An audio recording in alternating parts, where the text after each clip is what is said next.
For centuries, the history of India has been shaped by narratives spun by conquerors, scholars, and colonial powers. These tales have painted a picture of a divided land, torn apart by caste systems, invasions, and the remnants of a colonial rule. But what if I told you that some of these stories were nothing but myths? What if the very foundation of our understanding of Indian history was built on falsehoods and misconceptions? In modern-day India, the echoes of ancient tales still reverberate through the corridors of power. Look no further than the political battleground of Tamil Nadu, where the DMK and ADMK parties wage war for supremacy. But a deeper historical struggle lies beneath the surface of this electoral clash. For decades, Tamil Nadu has been a crucible of political ferment, fueled by a historical narrative that dates back millennia. The Aryan invasion theory and the invention of the Dravidian race, once wielded as a tool of division, continue to cast its shadow over the state's politics, perpetuating the South-North divide. Generations of schoolchildren have been taught a version of history that perpetuates this divide. Textbooks carry the weight of these falsehoods, embedding them into the minds of the young and impressionable. But the impact of these narratives extends far beyond the shores of India. They have influenced global perceptions, shaping the way the world views one of the oldest civilizations known to mankind. But how did we arrive at this point? The answer lies in the narratives we choose to believe, the stories we tell ourselves about our origins and identity. For centuries, the Aryan invasion theory has cast a shadow over Indian history, imposing constraints on our understanding of the past. In this journey of discovery, we will challenge these narratives head-on. History will always be written by hunters unless the lions learn to write. It is time we write. As they say, no motivation, no crime. So what was the motivation behind fabricating the Aryan and Dravidian races? The Dravidian and Aryan race theories emerged in the 19th century, coinciding with the peak of British colonialism in India. British colonial administrators, influenced by Eurocentric notions of racial superiority, sought to categorize the diverse population of the Indian subcontinent. The British colonialists, driven by the desire to legitimize their rule and assert cultural dominance, manipulated linguistic, cultural, and archaeological evidence to fabricate racial divisions among the Indian population. There was a fierce search for a spirituality that could be made to fit their own history. In awe of India, they needed to find a link to fit it into their own past. William Jones wrote, "The Sanskrit language is a wonderful structure, more perfect than the Greek, more copious than Latin, and more exquisitely refined than either, yet bearing to both of them a stronger affinity than could possibly have been produced by accident." And now, the crime. Inventing the Aryan and Dravidian race. Eurocentric scholars, driven by their own biases, propagated ideas and sought to establish the superiority of white Christians over other indigenous people. The missionaries followed in the footsteps of the colonials, translating ancient texts like the Puranas and Itihasas into English and German, often with motivated translations that did not accurately represent our heritage. In the 18th century, the Indologist Max Muller proposed the Aryan category strictly as a linguistic group, but it soon got transformed into the Aryan race by colonial administrators, who used race science to make a division of traditional Indian communities. The castes designated as non-Aryans were marginalized or excluded in depictions of Hindu society. In parallel, the church evangelists working in South India constructed a Dravidian race identity. They delinked Tamil culture from its pan-Indian cultural matrix and claimed that its spirituality was closer to Christianity than to the Aryan North Indian culture. Before we go on to debunk the Aryan invasion theory, we must understand what it is. The narrative of Indian history, particularly in the context of archaeological research, underwent a significant transformation over the past century. Initially, the perspective propagated by British colonial officers and mainstream historians posited that Indian history began with the invasion of Alexander the Great, followed by the Ashokan Empire. Before this invasion, there was a prevailing notion that India was inhabited by primitive hunter-gatherer societies devoid of any significant civilization. However, the excavation of Harappa, initiated on January 1920, marked a pivotal movement in Indian historiography. Led by British officials and Indian archaeologists, this excavation revealed the existence of a sophisticated urban civilization dating back to the 3rd millennium BCE. The discovery of Harappan sites pushed back the antiquity of Indian civilization and firmly established it among the other ancient civilizations of Egypt and Mesopotamia. Subsequent archaeological excavations unearthed evidence suggesting that the decline of the Harappan civilization occurred around 1500 BCE. This raised questions about what transpired during the gap between the decline of the Harappan culture and the emergence of a new culture such as the painted grey ware culture around 1000 BCE. To address this gap in archaeological data, the theory of an Aryan invasion gained prominence. Proponents of this theory suggested that the Harappan civilization was not extinguished due to environmental factors, but was instead overrun by invading Aryans, who subsequently established their dominance and shaped the urban cultures. However, archaeological evidence does not support the notion of a violent invasion. There is a lack of weapons or other markers of warfare in Harappan archaeological sites. The narrative of the Aryan invasion theory was shaped by colonial perspectives that sought to portray indigenous cultures of India as inferior to European civilization. The theory now proposes that around 1500 BCE, a group of nomadic Indo-European tribes known as Aryans migrated into the Indian subcontinent from Central Asia or the European steppes. The false narrative of Aryan invasion from Central Asia in 1500 BCE, propagated by colonial-era scholars, portrays Aryans as nomads who destroyed the superior civilization of Harappa and pushed them southwards. This narrative, echoed in textbooks worldwide, falsely claims that India had to wait for civilization to return after contact with the Greeks in 300 BCE. In summary, the Aryan migration theory posits that the Indo-European Aryans migrated into India around 1500 BCE, bringing with them new cultural and linguistic traditions that led to the composition of the Vedas. Linguistically, the theory draws support from the similarities seen between Sanskrit and other Indo-European languages, such as Greek, Latin, and Persian. These similarities indicate a common ancestral language which is believed to have spread through migration. The Aryans are also thought to have introduced a patriarchal social structure as well as the caste system, which stratified Indian society into distinct social classes. Why do we still cling to the idea that Europeans brought civilization to India? This colonial mindset imposed by the British and perpetuated over time limits our understanding of history. Instead, let's challenge these narratives. Why not explore the meticulously researched work offered by scholars like Raj Vedam, Nilesh Neelkant Oak, and Abhijit Chavda? It's time to break free from these imposed narratives and uncover the diverse truths of our past. Genetic evidence provides compelling support for the idea that India may be the original homeland of non-African humans. The Y chromosome haplogroup F, which constitutes over 90% of parental lineages outside of Africa, is believed to have originated in the Indian subcontinent between 40,000 and 55,000 years ago. Haplogroup F is a major lineage from which many other haplogroups descend, including haplogroup R, which is found today in South Asia and Europe, further suggesting India's central role in early human migrations. We can put it this way: Homo sapiens left the African continent and created civilization in India. This haplogroup and its various subclades designated G, H, I, J, and K indicate extensive migrations and diversification originating from the Indian subcontinent. These genetic markers demonstrate a deep and ancient presence of advanced human populations in India, which challenges the notion that significant cultural and civilization advancements only arrived with the Aryan migration. Proponents of the Aryan invasion theory use R1a and R1b haplogroups present in both Europe and South Asia as evidence for Aryan ancestry in India, but earlier genetics from 20,000 years ago of the Cheddar Man suggest an out-of-India migration much earlier.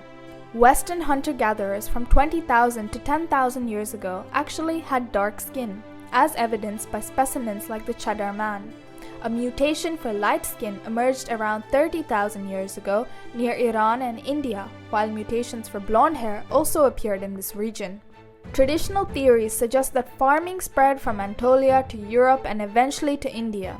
However, recent research based on the analysis of the Harappan genome challenges this narrative, suggesting a movement out of India during the Neolithic period. The Harappan genome analysis indicates a common ancestor with components from Andaman hunter-gatherers predating 10,000 BCE. Studies on mouse migration patterns suggest that the genetic ancestor of the common house mouse originates from India, indicating the movement of species alongside human migrations and agricultural practices. The story of language evolution often begins with the Proto-Indo-European, a language spoken around the Caspian and Black Seas, believed to have emerged alongside advancements like horse domestication and ironworking. It is believed to spread east and west by 2500 BCE. Traditionally, linguists thought that the Indo-Iranian branch of this language family dispersed late from Caucasus region, shaping languages in both Europe and India. Recent research by Hegarty challenges this idea. The study discussed was a linguistic analysis conducted by a researcher named Hegarty in 2023. This study utilized a computational linguistic model called Bayesian phylogenetics to explore the origins of Indo-European languages. It focused on tracking how sounds in words change over time across different languages, statistically estimating rates of change to infer the existence of a common ancestral language. The surprising result of the study was that the common ancestor of Indo-Iranian languages, including Sanskrit and Iranian languages, was estimated to date back to around 7,000 years before the present, much earlier than previously thought. While ancestral DNA data had indicated southward migrations from the steppe into Indo-Iranian regions, Hegarty's study did not support this interpretation. This divergence at 7,000 years contradicted the notion of recent migrations at 1500 BCE from the steppe into South Asia as proposed by ancestral DNA data.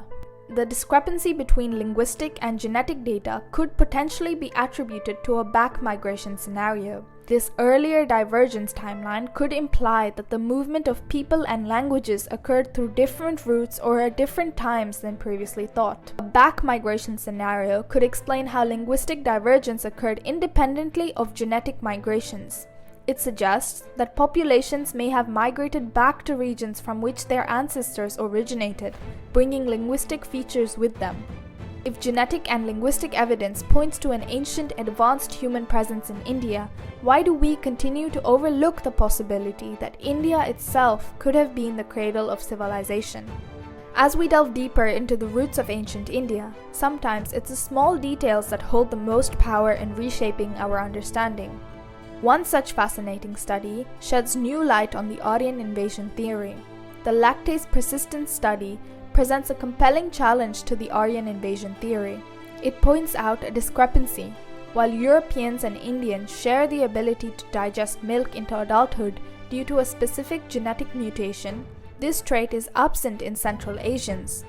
This finding undermines the idea that Central Asians were the source of populations for both Europeans and Indians. Essentially, it questions the narrative that Indo-European languages spread from the steppes into the Indian subcontinent. Now let's pivot our exploration from linguistic and genetic studies to something equally intriguing, epigraphy. The dating of the Rig Veda, a crucial aspect of the Aryan migration theory, faces an interesting twist when we consider the Saraswati River. Until around 10 to 15 years ago, many historians, both Indian and foreign, dismissed the Saraswati River as a mere myth. However, evidence emerged confirming the existence of an extensive dry riverbed in western India, stretching from the Himalayas to the Arabian Sea. This riverbed, visible in satellite images, was wider and greater than the Indus River, contradicting the mythological claims. Now widely acknowledged, this river has been referred to as the Saraswati River in scientific journals. It dried out around 1500 BCE, primarily due to the gradual decline of the Indian monsoon and possibly seismic events in the Himalayas.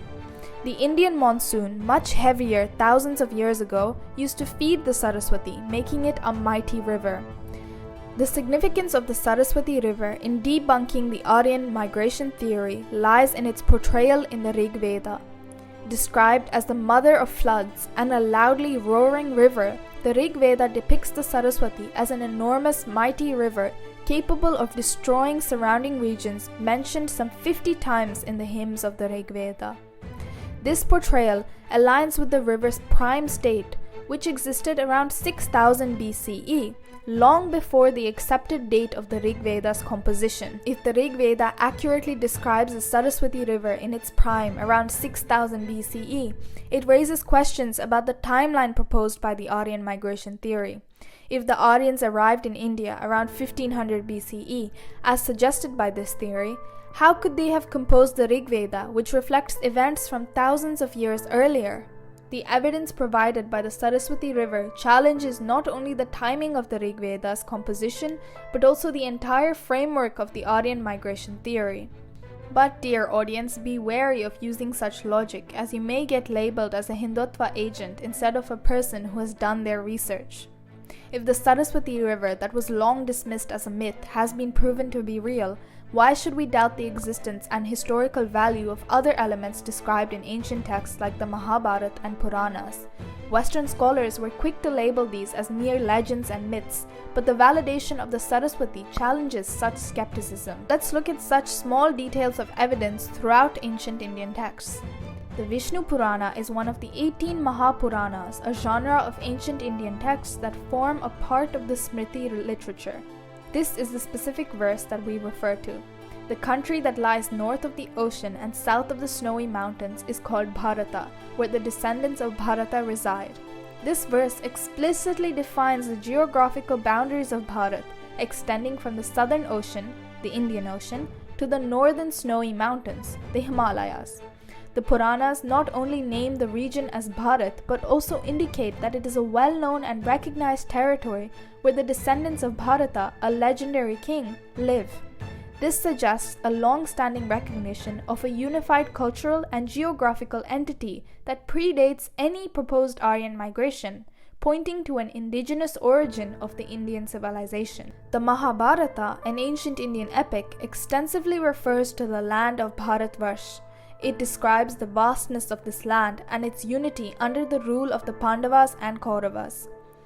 A relevant verse here is, "He who rules by virtue of his divine powers and is recognized everywhere as the master of crops, there is no king like him in the entire Bharata." In this context, Bharata refers to a larger geographical region united under a single ruler.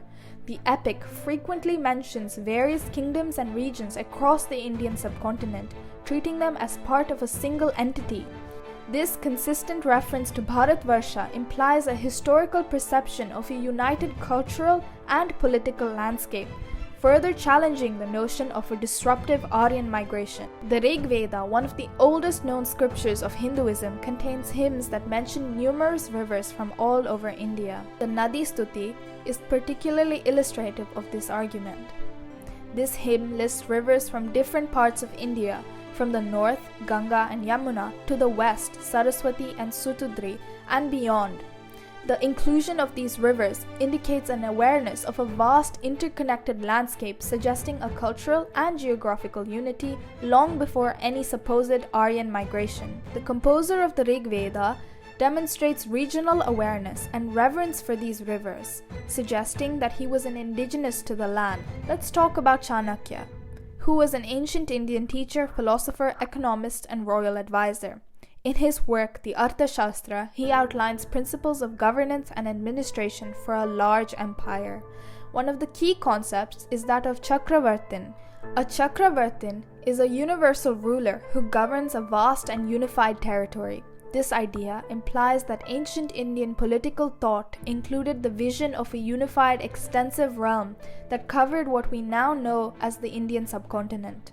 The Arthashastra's emphasis on a centralized and cohesive governance system supports the idea of a historically unified Bharat, again challenging the notion that the subcontinent was a divided collection of cultures only unified later through migration. The Ramayana, another major Indian epic, recounts the journey of Lord Ram from Ayodhya in the north to Lanka in the south. Throughout his journey, Ram encounters various kingdoms and peoples, all of whom share a common cultural and religious heritage. This is illustrated in the text's reference to the capital city in the north, Ayodhya.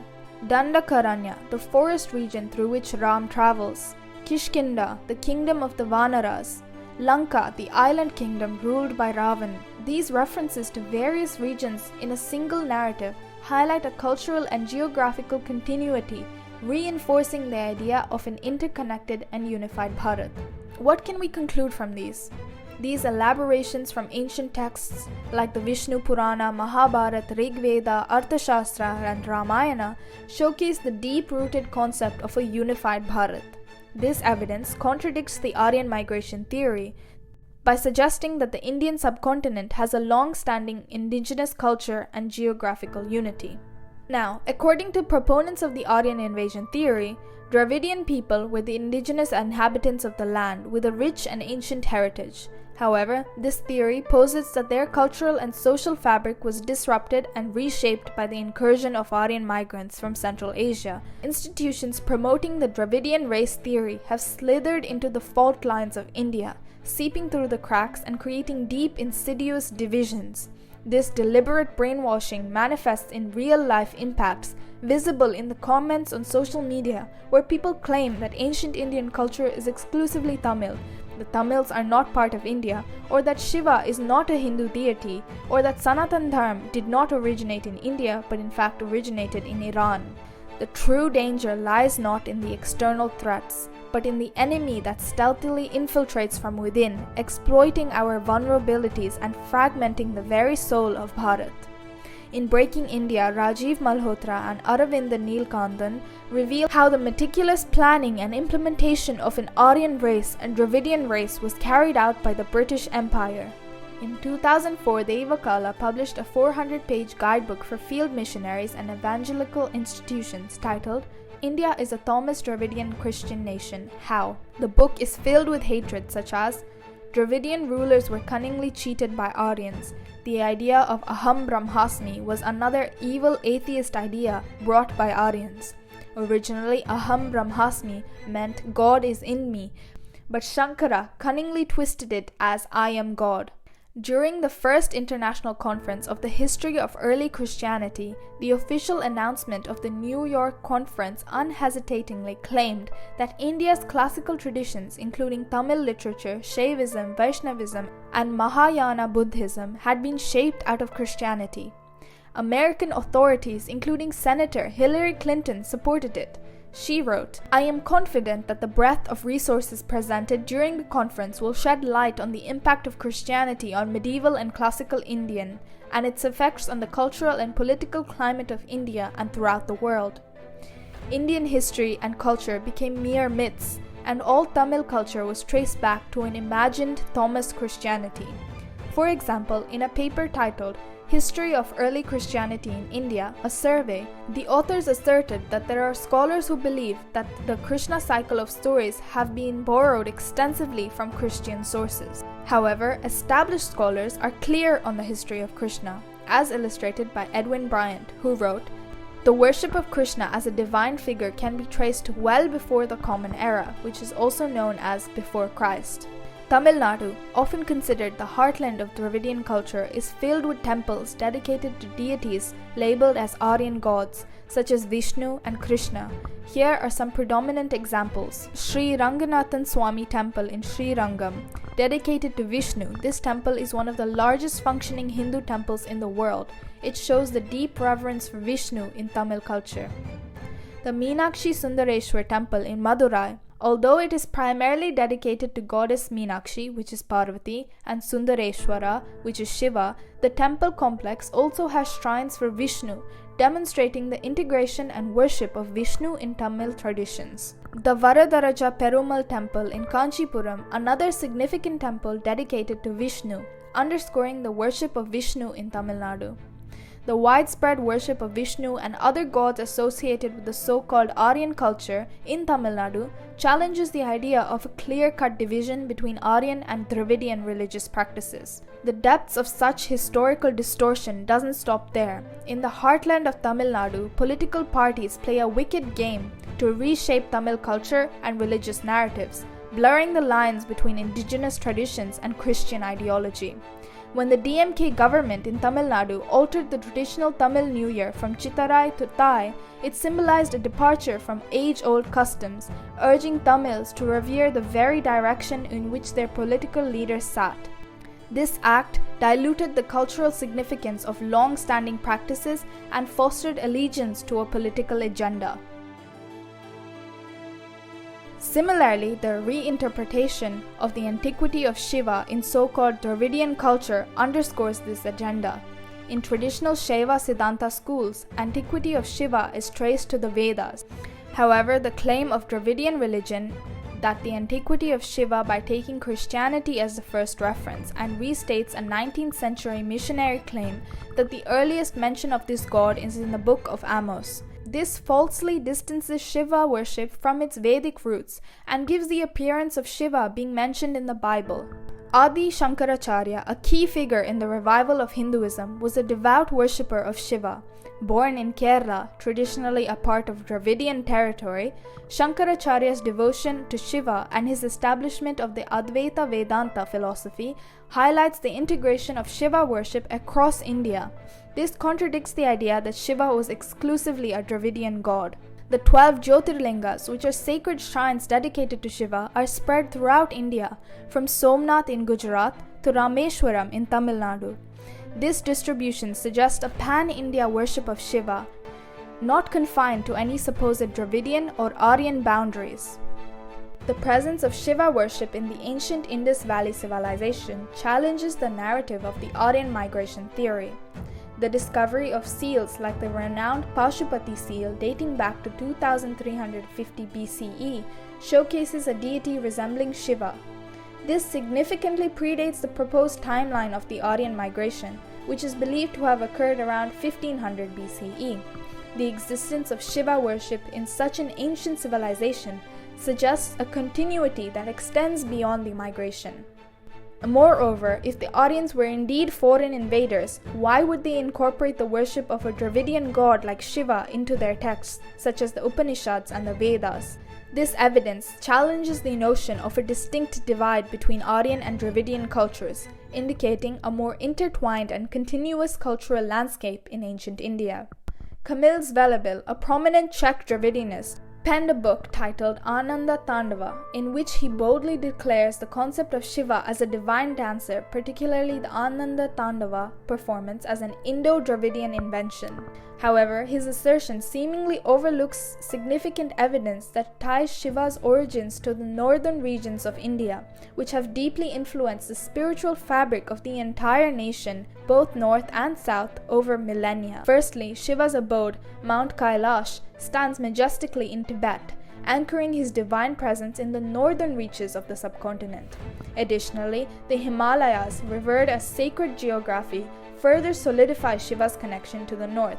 The sacred Ganga, believed to flow from the matted locks of Shiva, originates in the north, cascading down from the Himalayas and coursing through the plains of India. This narrative reflects a deliberate effort to disconnect Tamil culture from the broader Indian identity and intertwine it with Christianity, facilitating an easier process of conversion. An article by the DOS Institute boldly asserts that Vyasa, a revered figure in Hindu tradition and credited with composing the epic Mahabharata, was in fact a Thomas Christian. This claim is used to draw parallels between Hindu scriptures like the Bhagavad Gita and Christian teachings. Many Hindus, including respected gurus, are misled into believing that such assertions promote religious harmony and validate both faiths equally. In reality, this narrative serves as a convert strategy for conversions and the fabrication of a distinct non-Hindu, non-Indian ethnic identity for Tamils. It's a subtle yet insidious attempt to erode the cultural fabric of India and redefine its diverse heritage through a narrow lens of religious appropriation and distortion. For example, this is done in South India, particularly the Pentecostal regions, through claiming the similarities of miracle healing and exorcism as practices reminiscent of popular Hindu rituals.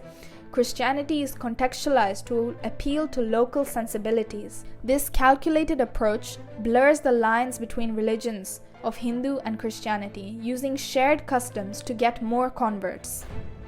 Tirumuranga Variyar was both a great Shaivite scholar and an authority on classical Tamil literature and spirituality. When asked whether Shaivites should use Sanskrit mantras, he responded, "Sanskrit being the common language of all people, the mantras are in Sanskrit. From time immemorial, Shaivites have recited mantras from Samhitas as a tradition. To analyze this with hatred is not beneficial." Now, what about the upper caste imposition by the so-called Aryans on Dravidians? The presence of upper caste communities in South India, such as Brahmins, challenges the simplistic narrative of the Aryan migration theory. This theory posits that invading Aryans subjugated the indigenous Dravidians to lower caste systems. However, the reality is more complex. Iyer and Iyengar Brahmins in Tamil Nadu and Namboothiri Brahmins in Kerala are examples of upper caste communities that have historically existed in South India.